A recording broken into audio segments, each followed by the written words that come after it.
السلام علیکم اور سورہ نساء کے پیغام کے بارے میں اس ویڈیو میں خوش آمدید۔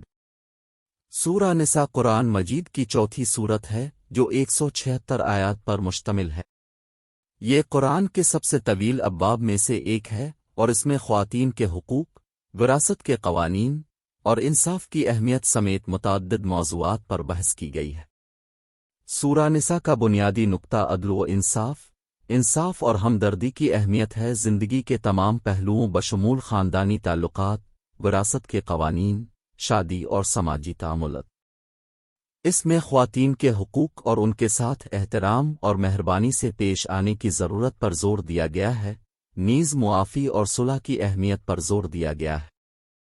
اس باب میں اللہ کی وحدانیت اور اس کے ساتھ کسی کو شریک کیے بغیر صرف اسی کی عبادت کرنے کی ضرورت پر بھی زور دیا گیا ہے۔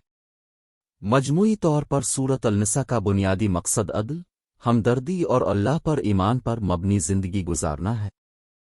سورہ نساء کا پیغام کثیر الجہتی ہے کیونکہ اس میں بہت سے موضوعات کا احاطہ کیا گیا ہے، تاہم باب کے چند اہم پیغامات میں شامل ہیں۔ ایک، زندگی کے تمام پہلوؤں میں عدل و انصاف کی اہمیت بشمول خاندانی تعلقات، وراثت کے قوانین اور سماجی تعاملات۔ دو، خواتین کے ساتھ احترام اور مہربانی سے پیش آنے اور ان کے حقوق اور وراثت کے تحفظ کی ضرورت۔ تین، خواتین خصوصاً بیویوں کے تئیں سرپرستی اور ذمہ داری کا تصور۔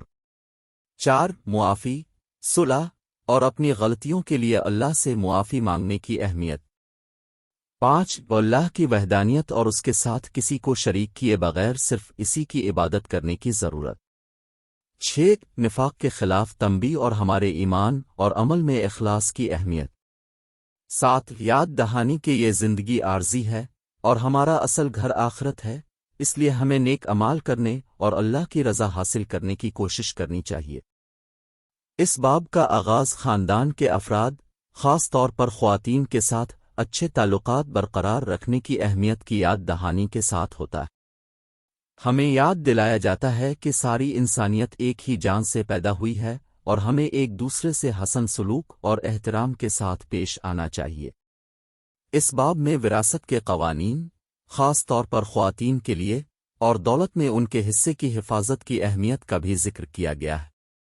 باب کا درمیانی حصہ زندگی کے تمام پہلوؤں میں عدل و انصاف کی اہمیت پر زور دیتا ہے، بشمول خاندانی تعلقات، وراثت کے قوانین اور سماجی تعاملات۔ اس باب میں خواتین کے ساتھ احترام اور مہربانی سے پیش آنے اور ان کے حقوق اور وراثت کے تحفظ کی ضرورت پر روشنی ڈالی گئی ہے۔ اس میں خواتین بالخصوص بیویوں کے تئیں سرپرستی اور ذمہ داری کے تصور پر بھی بحث کی گئی ہے۔ اس کے علاوہ باب معافی، مفاہمت اور اپنی غلطیوں کے لیے اللہ سے معافی مانگنے کی اہمیت پر زور دیتا ہے۔ ہمیں اللہ کی وحدانیت اور اس کے ساتھ کسی کو شریک کیے بغیر صرف اسی کی عبادت کرنے کی ضرورت یاد دلائی جاتی ہے۔ باب کے اختتام کی طرف ہمیں یاد دلایا جاتا ہے کہ یہ زندگی عارضی ہے اور ہمارا اصل گھر آخرت ہے۔ ہمیں نیک کاموں کے لیے کوشش کرنی چاہیے اور اللہ کی رضا حاصل کرنی چاہیے۔ یہ باب ہمیں منافقت کے خلاف بھی خبردار کرتا ہے اور ہمارے ایمان اور اعمال میں اخلاص کی اہمیت پر زور دیتا ہے۔ سورہ نساء کی پہلی 3 آیات میں خاندان کے افراد بالخصوص خواتین کے ساتھ اچھے تعلقات رکھنے کی اہمیت پر زور دیا گیا ہے۔ یہ ہمیں یاد دلاتا ہے کہ تمام انسانیت کو ایک ہی روح سے پیدا کیا گیا ہے اور ہمیں ایک دوسرے سے حسن سلوک اور احترام کے ساتھ پیش آنا چاہیے۔ سورہ نساء کی آیت 4 میں وراثت کے احکام خاص طور پر عورتوں کے لیے بیان کیے گئے ہیں۔ اس میں کہا گیا ہے کہ عورتیں اپنے فوت شدہ شوہر کے مال میں سے حصہ کی حقدار ہیں اور اس حصہ کا احترام اور تحفظ کیا جانا چاہیے۔ سورہ نساء کی آیت نمبر 7 میں یتیموں کے ساتھ حسن سلوک اور شفقت سے پیش آنے کی اہمیت پر زور دیا گیا ہے۔ یہ یتیموں کے ساتھ بدسلوکی کرنے یا ان کی دولت کو ذاتی فائدے کے لیے استعمال کرنے کے خلاف خبردار کرتا ہے۔ سورہ نساء کی آیات 11 اور 12 میں وراثت کے قوانین پر تفصیل سے بحث کی گئی ہے، ان حصص کا خاکہ پیش کیا گیا ہے جو خاندان کے مختلف افراد کو دیے جائیں۔ یہ انصاف کے ساتھ ان قوانین پر عمل کرنے کی اہمیت پر بھی زور دیتا ہے۔ سورہ نساء کی آیت نمبر 19 اور 20 میں ولایت اور ذمہ داری کے تصور پر بحث کی گئی ہے۔ اس میں کہا گیا ہے کہ مرد اپنی بیویوں کی حفاظت اور حمایت کے ذمہ دار ہیں اور انہیں ان کے ساتھ حسن سلوک اور احترام سے پیش آنا چاہیے۔ یہ خواتین کے ساتھ منصفانہ سلوک کرنے اور ان کی کمزوری کو ان کے استحصال کے ذریعہ استعمال نہ کرنے کی اہمیت پر بھی زور دیتا ہے۔ سورہ نساء کی آیت نمبر 29 میں شادی کے تصور پر بحث کرتے ہوئے کہا گیا ہے کہ اس کی بنیاد باہمی محبت اور ہمدردی پر ہونی چاہیے۔ اس میں خواتین کے ساتھ حسن سلوک اور انہیں ذاتی فائدے کے لیے استعمال نہ کرنے کی اہمیت پر بھی زور دیا گیا ہے۔ سورہ نساء کی آیت نمبر 40 انصاف اور انصاف کے حصول کی اہمیت پر زور دیتی ہے، خواہ یہ ہمارے ذاتی مفادات کے خلاف ہو۔ یہ ہمیں یاد دلاتا ہے کہ اللہ انصاف کرنے والوں سے محبت کرتا ہے اور ہمیں ان جیسا بننے کی کوشش کرنی چاہیے۔ سورہ نساء کی آیت 135 اور 136 معافی اور صلح کی اہمیت پر زور دیتی ہے۔ اس میں کہا گیا ہے کہ ہم پر ظلم کرنے والوں کو معاف کرنا چاہیے اور اپنی غلطیوں کے لیے اللہ سے معافی مانگنی چاہیے۔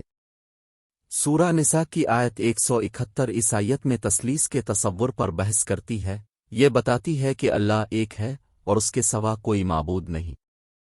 یہ ہمیں یاد دلاتا ہے کہ ہمیں اللہ کے ساتھ کسی کو شریک نہیں بنانا چاہیے اور صرف اسی کی عبادت کرنی چاہیے۔ یہ سورہ نساء کے اہم نکات پر ہماری بحث کو ختم کرتا ہے۔ قرآن کا یہ باب عورتوں کے ساتھ احترام اور مہربانی کے ساتھ پیش آنے، عدل و انصاف کی تلاش اور صرف اللہ کی عبادت کرنے کی اہمیت پر زور دیتا ہے۔ آخر میں سورہ نساء ہمیں اس بارے میں قیمتی رہنمائی فراہم کرتی ہے کہ ہم اپنی زندگی کو انصاف، ہمدردی اور اللہ پر ایمان کی بنیاد پر کیسے گزاریں۔ اس باب میں خواتین کے ساتھ احترام کے ساتھ پیش آنے اور ان کے حقوق کے تحفظ کے ساتھ ساتھ معافی مانگنے اور اخلاص اور ایمان کی بنیاد پر زندگی گزارنے کی اہمیت پر زور دیا گیا ہے۔ جیسا کہ ہم اس باب کے پیغامات پر غور کرتے ہیں، آئیے ہم اس کی تعلیمات کو اپنی روزمرہ کی زندگیوں میں نافذ کرنے کی کوشش کریں اور اپنے ہر کام میں اللہ کی رضا حاصل کریں۔ مجموعی طور پر سورۃ النساء کا پیغام یہ ہے کہ آخرت میں حتمی اجر کے لیے جدوجہد کرتے ہوئے انصاف، ہمدردی اور اللہ پر ایمان کی بنیاد پر زندگی گزاریں۔ جزاک اللہ خیرون دیکھنے کے لیے، اور اللہ ہم سب کو سیدھے راستے پر چلنے کی توفیق عطا فرمائے۔